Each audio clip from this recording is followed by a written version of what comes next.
Good evening and welcome to this learning platform Learn Knowledge. So without wasting our time, let us start today's chemistry class.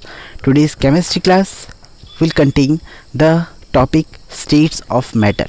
In our previous classes, we have learned about the properties of matter. So let us know what are the 5 states of matter. The 5 states of matter are solid, liquid, gas, plasma and boss Einstein condensate. हमने छोटी classes में सिर्फ 3 states of matter सीखा था, solid, liquid और gas. पर इस class में अब हम लोग बड़े हो गए हैं तो हमारे पास सीखने के लिए 5 स्टेट्स ऑफ मैटर है जो सॉलिड, लिक्विड, गैस, प्लाज्मा और बोस आइंस्टाइन कंडेंसेट है. तो चलिए एक एक करके इनके बारे में जानते हैं. So let us know about the solid state. What is the solid? Solid is a state of matter with fixed shape and volume. Solid क्या है? एक मैटर का स्टेट है जहाँ पे इसका फिक्स्ड शेप रहता है और फिक्स्ड वॉल्यूम रहता है. हमें पता है कि हर मैटर पार्टिकल से बना हुआ होता है. So in case of solid, particles are close packed so they can vibrate but not flow. Particles जो होते हैं वो बहुत ही क्लोजली पैक होता है, यानी कि जो स्पेस होता है, गैप होता है दो पार्टिकल के बीच, वो बहुत कम होता है, क्लोजली पैक होता है, जिसकी वजह से ये सिर्फ वाइब्रेट कर सकते हैं, फ्लो नहीं करते.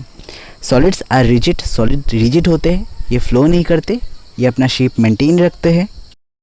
They can not be compressed easily, यानी कि हम सॉलिड को आसानी से कंप्रेस नहीं कर सकते, दबा नहीं सकते हैं. सिर्फ स्पॉन्ज लाइक मटेरियल्स को हम लोग कंप्रेस कर सकते हैं क्योंकि उसके अंदर स्पोर्स रहते हैं, यानी कि होल्स रहते हैं जहाँ पे एयर जमा हुआ रहता है, और जब हम कंप्रेस करते हैं तो एयर वहाँ से निकल जाता है और वो थोड़ा कंप्रेस हो जाता है. इसका मतलब ये नहीं कि सॉलिड कंप्रेस हो रहा है, जो एयर है वो बस निकल रहा है. Let us know some examples of solid. Examples are ice, cheese, bricks, wood, watch, diamond, glass. ये सारे क्या है? सॉलिड्स के एग्जांपल है. आप चाहे तो और कोई एग्जांपल्स लिख सकते हैं. तो चलिए सॉलिड्स के कुछ प्रॉपर्टीज जान लेते हैं. All solids have a definite shape. उन लोगों का एक डेफिनेट शेप रहता है, जैसे कि फुटबॉल का स्फेयर होता है, ज्योमेट्री बॉक्स का क्यूबॉइड होता है, डाइस का क्या होता है? क्यूब होता है. वैसे ही सभी सॉलिड्स का कुछ ना कुछ डेफिनेट शेप रहता है. Distinct boundaries. उसका बाउंड्रीज डिस्टिंक्ट रहते हैं, कभी बड़ा कभी छोटा ऐसा नहीं होता है, उसका बाउंड्रीज फिक्स्ड रहते हैं. And fixed volume. उसके वॉल्यूम भी फिक्स्ड ही रहता है. Have negligible compressibility. उनको हम दबा नहीं सकते हैं, आसानी से दबा नहीं सकते हैं. Solids have a tendency to maintain their shape when subjected to outside force. Solid का हमेशा टेंडेंसी रहता है वो अपने फोर्स को मेंटेन रखे. जैसे कि रबर को जब हम थोड़ा सा कंप्रेस करते हैं तो जब फोर्स हम लोग हटा देते हैं तो वो रबर अपने ओरिजिनल शेप पे आ जाता है, यानी कि वो अपना शेप को मेंटेन रखने की कोशिश करता है. Solids may break under force but it is difficult to change their shape so they are rigid. Solid को तोड़ा जा सकता है पर उसका जो शेप है वो चेंज नहीं किया जा सकता, इसलिए हम सॉलिड को रिजिड मानते हैं. तो चलिए जानते हैं अभी लिक्विड स्टेट के बारे में. Liquid is the state of matter with a definite volume but without a definite shape. Liquid वो स्टेट ऑफ मैटर है जहाँ पे उसका डेफिनेट वॉल्यूम तो रहता है पर उसका डेफिनेट शेप नहीं रहता है, यानी कि किसी भी कंटेनर में रखो उस कंटेनर का शेप वो ले लेता है. जैसे कि आप कोका कोला के बोतल में रखो तो वो कोका कोला का बोतल जैसा शेप बनेगा. अगर आप उसे किसी बॉल पे रखोगे तो बॉल जैसा शेप बनेगा.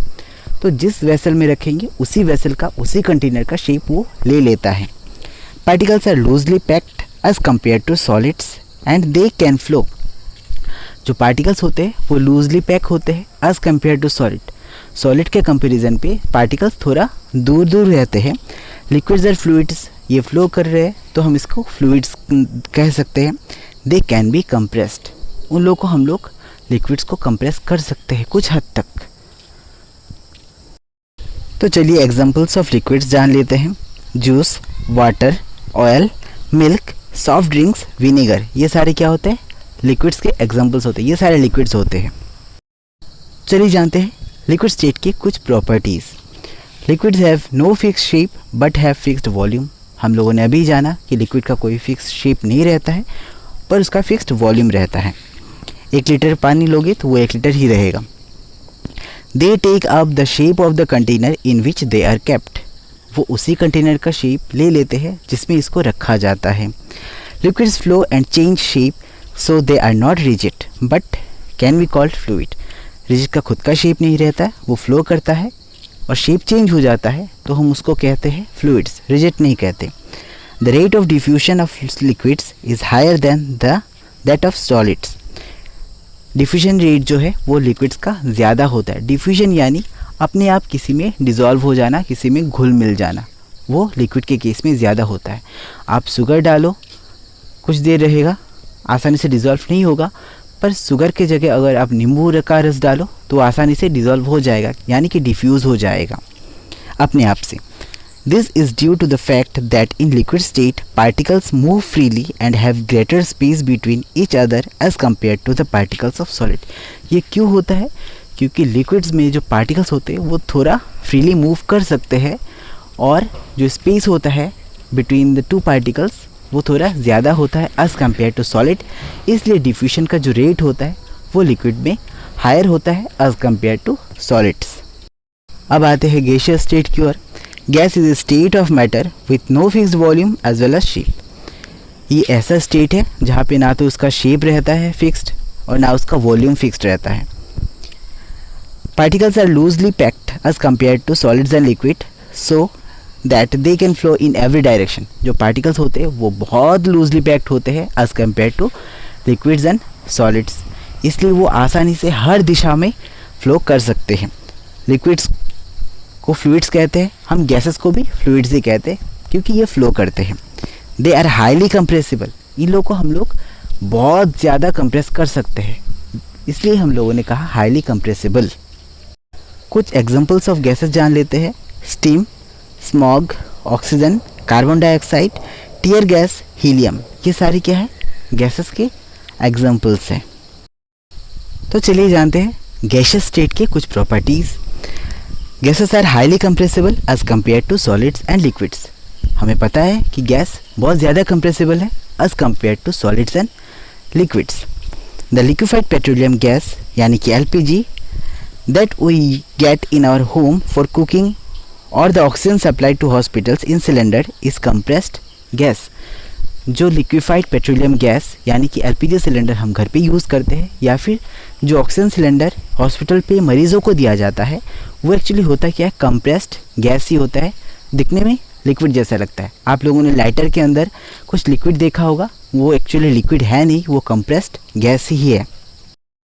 In the gaseous state the particles move about randomly at high speed. Due to this random movement, the particles hit each other and also the walls of the container.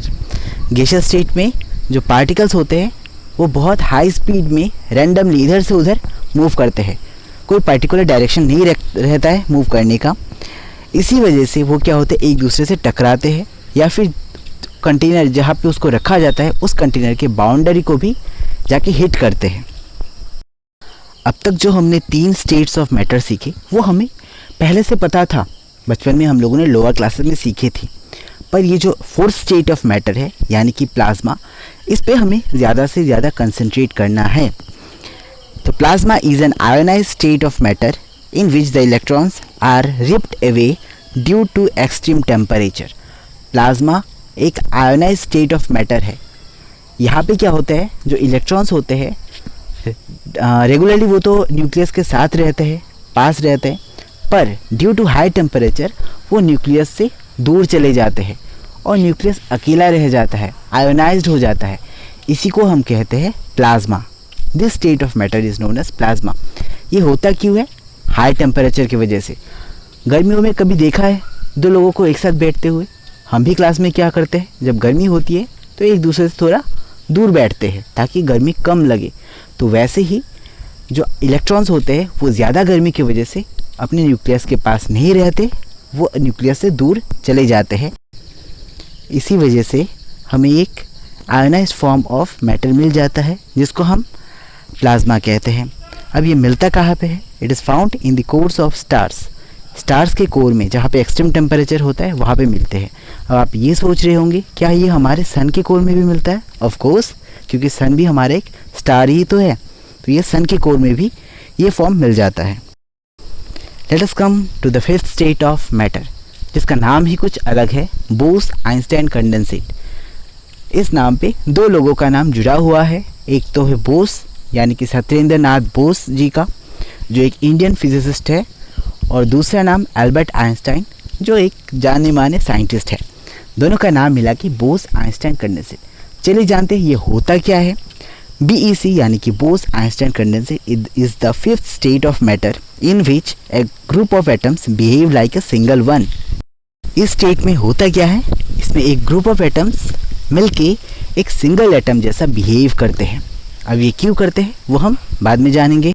The state of matter was predicted by Albert Einstein on the basis of the theories given by Satyendra Nath Bose. इस state of matter को Albert Einstein ने अनुमान लगाया था कि ऐसा state हो सकता है। किसके आधार पर? सत्येंद्र नाथ बोस की थ्योरीज के आधार पर उन्होंने अनुमान लगाया था, और यह अनुमान सही भी साबित हुआ। This state of matter can be attend in laboratory at absolute zero. इस स्टेट को हम लोग अटेन कर सकते हैं एब्सोल्यूट ज़ीरो यानी कि 0 केल्विन पे, यानी कि -273 डिग्री सेल्सियस पे ए ग्रुप ऑफ एटम्स एक सिंगल एटम जैसा बिहेव करना शुरू करते हैं और ये स्टेट ऑफ मैटर अटेन हो जाता है। तो आपको ये पांचों स्टेट ध्यान में रखना है, खासकर फोर्थ और फिफ्थ यानी कि प्लाज्मा और बोस आइंस्टाइन कंडेंसेट। तो आज के लिए इतना ही। Thank you for watching. जाने से पहले आज का thought, being silent is the best weapon to protest. अगर आप किसी बात को या किसी व्यक्ति को प्रोटेस्ट करना चाहते हैं, विरोध करना चाहते हैं, तो आप साइलेंट रहे, चुप रहे, शांत रहे, काम आपका हो जाएगा। So thank you, goodbye.